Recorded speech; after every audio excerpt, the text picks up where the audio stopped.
امام حسین علیہ السلام کی ولادت مبارکہ 5 شعبان کو مدینہ طیبہ میں ہوئی۔ نبی کریم صلی اللہ علیہ وآلہ وسلم نے آپ کے کان میں اذان دی، منہ میں اپنا لعاب دہن مبارک ڈالا اور آپ کے لیے دعا فرمائی۔ پھر 7ویں دن آپ کا نام حسین رکھا اور عقیقہ کیا۔ حضرت امام حسین رضی اللہ عنہ کی کنیت ابو عبداللہ اور لقب سبت رسول تھا و ریحانہ رسول تھا۔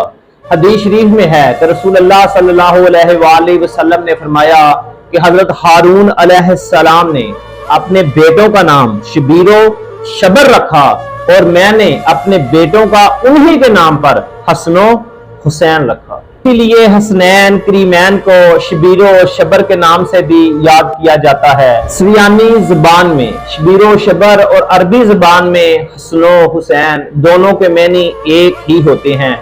ایک حدیث پاک میں ہے الحسن والحسین اسم من اہل الجنہ، یعنی کہ حسن اور حسین جنتی ناموں میں سے 2 نام ہیں۔